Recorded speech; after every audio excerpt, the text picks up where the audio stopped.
Baspa supremo Mayawati का dream project Kashiram colony. कभी जलवा था काशीराम कॉलोनियों का, लेकिन इस वक्त सबसे दयनीय दशा इन कॉलोनियों की ही है। उत्तर प्रदेश के सुल्तानपुर जिले की काशीराम कॉलोनियों के लोगों को दशक भर बाद भी वोट डालने का अधिकार तक नहीं मिल सका है। यह कॉलोनी ना तो ग्राम पंचायत में है और ना ही नगर पालिका में। पेश है NTTV भारत की ग्राउंड जीरो रिपोर्ट। क्या दिक्कत है आपको? दिक्कत यही है साहब हमको कि परेशानी यहाँ पानी बारिश वगैरह होती है तो बहुत ज़्यादा दिक्कत हो जाती है। यहाँ बूढ़ पुरनिया क्या नाम की जो छोटे छोटे बच्चों को परेशानी हो जाती है। और यहाँ जैसे शिकायत किया जाता है, दरख्वास्त वगैरह डाला जाता है तो एक दिन के लिए आदमी भेजा आते हैं यहाँ। उसके बाद जो है साफ़ सफाई ऊपर के करके चले जाते हैं। बाकी जो है यहाँ नाली भरी रहती है, नाली के अंदर तमाम कीचड़ ईटा पानी भरा हुआ है। इसको देख रेख करने वाला कोई आता नहीं। आपका कैमरा लगा हुआ है, इसको देख लें साहब। हम सही कह रहे हैं कि झूठ कह रहे हैं?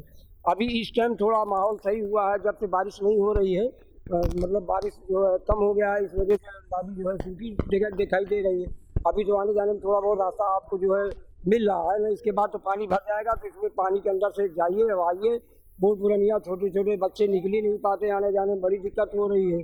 अब आप जो है सामने देख लेगा, यही सब समस्या है। मतलब इसकी शिकायत किया गया है, आते हैं साफ सफाई करके ऊपर से चले जाते हैं। बाकी नाली वगैरह साफ ही नहीं हुआ, सब भरा पड़ा हुआ है। भैया आपका नाम क्या है? मोहम्मद अकरम खान। क्या दिक्कतें हैं यहाँ पर? दिक्कतें भैया एक नहीं है, दिक्कतें यहाँ पे कम से कम है 20। सबसे बड़ी दिक्कत है कि जब से काशीराम यहाँ बना है कोई आज तक यहाँ झांकने नहीं आया है।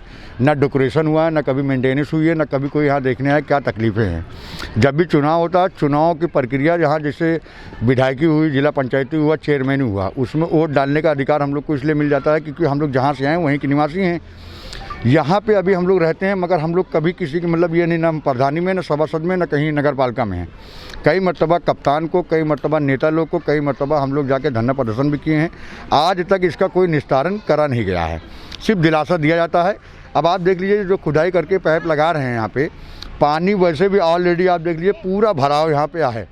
जब यहाँ बरसात हो जाती है तो बरसात में यहाँ पे ये माहौल हो जाता है कि बच्चे हमारे नीचे नहीं उतर पाते हैं। और आप देख लीजिए तो ये बिल्डिंगें जो हैं 2-2, 3-3 फुट धंसती चली गई हैं। जब पानी निकलेगा ही नहीं तो बिल्डिंग के ये जो निकासी है कच्चा ठेकेदारी पे काम हुआ है। ये जो पावा लगा हुआ है, समझ लीजिए हम लोग कितना संघर्ष किए तो जाके पावा लगा, इसमें एक छज्जा गिरने से एक लोग की मौत भी हो चुकी है। तो बहुत सारी समस्याएं हैं भैया। जब चुनाव आता है तो यहाँ सब लोग आ जाते हैं कि हमको दो ये कर ले, मगर कोई उसके बाद से यहाँ झाँकने नहीं आता है। और आप ये समझ लीजिए कि जितने चापाकल लगे हैं, अगर 50 चापाकल लगे होंगे भैया तो समझ लीजिए 10 चापाकल चल रहे हैं, 40 चापाकल यहाँ बंद हैं। आप खुद देख सकते हैं, पीछे कहीं भी आप चले जाइए, बल्कि खाली ये लाइन अच्छी है, बाकी उधर चलिए सबके मुहारे पे आप देखिए पानी पूरा भरा हुआ है। बच्चे समझ लिए बुखार, खांसी, मलेरिया, सारी सब कुछ यहाँ पे हर तकलीफ से हम लोग संघर्ष कर रहे हैं, रह रहे हैं। समझ लीजिए कि किस तरह का जीवन हमारा व्याकुम हो रहा है, हम भी जान रहे हैं, हमारे बच्चे जान रहे हैं। आपसे हाथ जोड़ के रिक्वेस्ट है, आप इसको आगे बढ़ाइए। हमारे पास और भी दरखास्तें मैं आपको दे देता हूँ, आप उसको देखिए। सबसे पहला काम इसका करवा दीजिए भैया कि यहाँ से पानी का निकासी करवा दीजिए आप। अगर यहाँ से पानी निकलेगा तभी यहाँ पे सारी समस्याओं का समाधान हो जाएगा। और आपसे निवेदन है, आपके जरिए पत्रकार महोदय के जरिए से मैं ये कहना चाहता हूँ अपने अधिकारी भाई साहब को कि सबसे बड़ी बात तो इसको या तो नगर पालिका में ला दीजिए आप, या तो इसको प्रधानी में ला दीजिए, जिससे हमको मालूम पड़े कि हम किस क्षेत्र में हैं, हम किससे जाएं अपनी फरियाद कहने के लिए। जहाँ जाते हैं तो कोई कहता है भैया तुम्हारा कोई गार्जियन है, कोई सभासद है, कोई प्रधान है, कोई है ही नहीं। बोलने जाओ अगर 4 लोग कोई बोलता तो कहते नेतागिरी कर रहे हो, उसमें उल्टा कार्रवाई हम लोग के ऊपर हो जाती है भैया।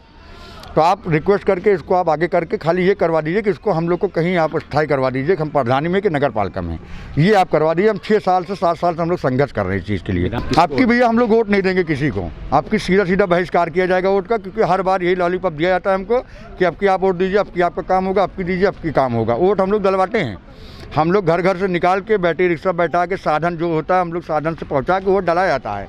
वोट बेस्ट नहीं डले जाता, मगर काम भी तो करिए बड़े भाई। कभी कोई आप देख लीजिए आगे, अभी पीछे आप देख लीजिए, अभी तो कुछ देखे नहीं। आप पीछे चले जाइए, देख लीजिए जो गंदगी है कि जहाँ से पानी हम लोग का पीने का आ रहा है वहीं पे लैट्रिन का पूरा सीवर टूटा हुआ है, पूरी गंदगी भरी हुई है। 2 जमादार 3 जमादार बेचारे हैं, वो कितना काम करेंगे वो लोग। चाचा जी आपका नाम क्या है? मेरा नाम लाल बाबू विश्वकर्मा है। क्या परेशानी है आपको? हमको ये परेशानी, नाली भरी रहती है, हमेशा मच्छर वगैरह काटते हैं और हमेशा हर महीने 15-20 दिन पर बीमार पड़ जाते हैं। उसके बाद से आते जाते हैं तो पानी भरा रहता है, चलने में परेशानी होता है, पैर से डिस्टर्ब है। क्या दिक्कत है आपको? बाएं पैर से विकलांग है भैया, 36 साल हो गया। जी। देश दुनिया की ताज़ा तरीन खबरों से रूबरू होने के लिए सब्सक्राइब कीजिए आपका अपना चैनल NDTV भारत।